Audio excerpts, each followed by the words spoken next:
Salut tout le monde, aujourd'hui sur la Croisette, rencontre avec un homme d'action, Mission Impossible, The Avengers, Jason Bourne, les cascades, ça le connaît, mais bien sûr, Jeremy Renner sait jouer autre chose que les super-héros.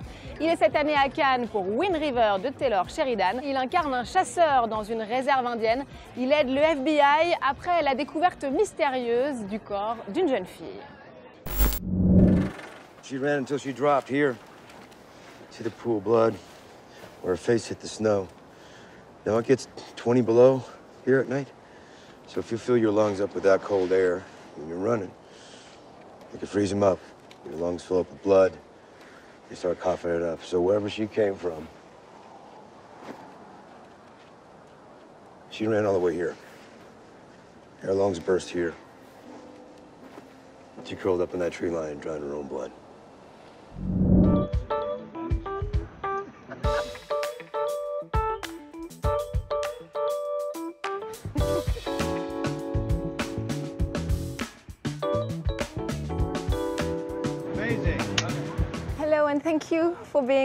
Alors, qu'est-ce que ça fait d'être à Cannes pour le festival? En fait, c'est la première fois que je viens à Cannes et qu'il ne pleut pas. La dernière fois que je suis venu ici, c'était pour le film The Immigrant. Et on était installés sous une tente sombre. Et maintenant, on est ici, sur ce ponton. Parlons un peu du film Wind River. Dans le film, lorsque votre personnage découvre le corps d'une jeune femme dans la neige, ça lui fait en quelque sorte revivre la disparition de sa propre fille. Vous êtes père dans la vie. Comment est-ce que vous avez approché ce rôle? Être l'aîné d'une famille de 7 enfants, cela m'aide. Tout comme être le père d'un enfant de 4 ans me permet de mieux comprendre ce que l'on peut ressentir dans ces moments-là. Je n'ai jamais connu de tel drame dans ma vie, bien que j'ai eu affaire à la mort de quelqu'un. Mais je suis un acteur. Je peux donc me projeter émotionnellement et comprendre le pourquoi du comment de ces situations.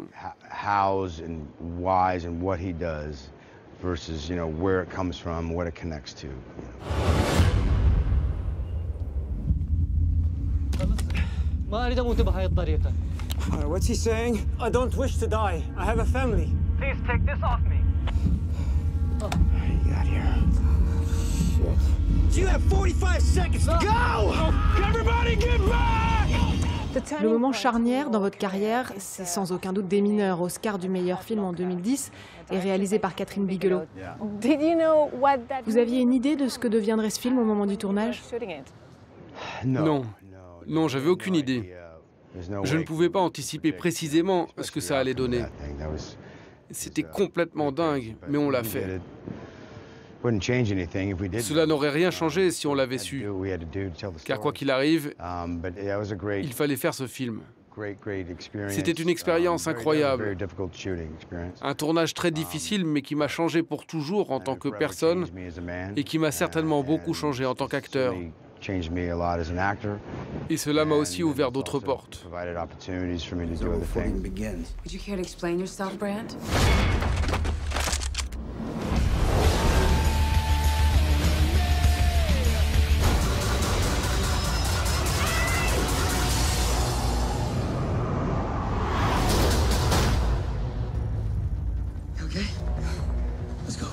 Puis ont suivi les Avengers, Mission Impossible, Oui, The Town, oui, The Town aussi, et Jason Bourne.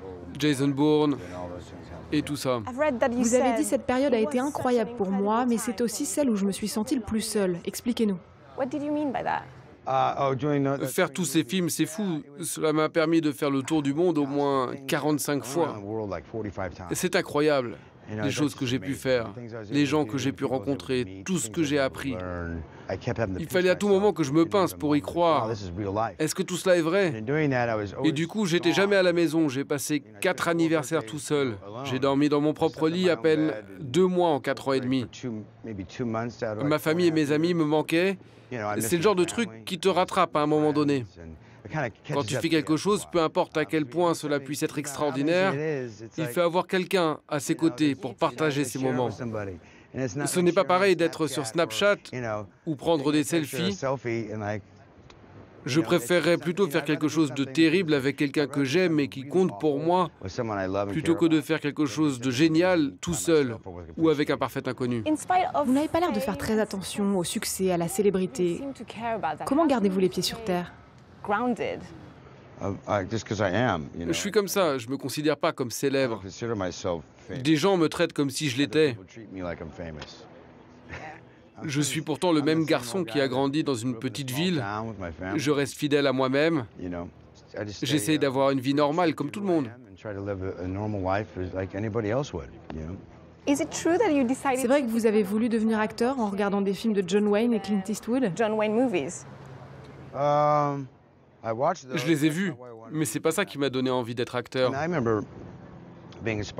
Je me souviens avoir été inspiré par le film Vol au-dessus d'un nid de coucou, par le travail de Kubrick. J'ai vu au moins 40 ou 50 fois Orange Mécanique.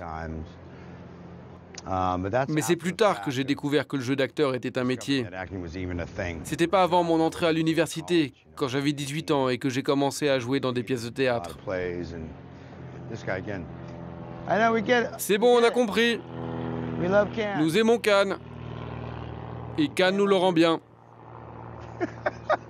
Vous passez très facilement de grosses productions comme Avengers à des films indépendants comme American Bluff. Qu'est-ce qui vous fait dire oui à un rôle? Quand je ne connais pas les réponses, si je connais les réponses, alors ça ne marche pas pour moi. J'aime les défis. J'aime apprendre des gens avec qui je travaille. Le monde est très important pour moi. Je pense qu'on raconte la même dizaine d'histoires depuis la mythologie grecque.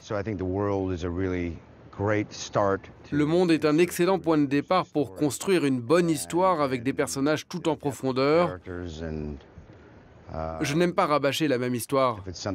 J'aime le défi et la nouveauté. Et justement, c'est quoi votre prochain projet? Vous verrez. Je vais peut-être faire une comédie, un truc entre Stand By Me et Very Bad Trip. On ne vous a pas vu dans ce registre-ci? Si. Au tout début de ma carrière. Mais c'était plutôt bof. Cette fois, ça tiendra plus la route, tout en restant vraiment drôle.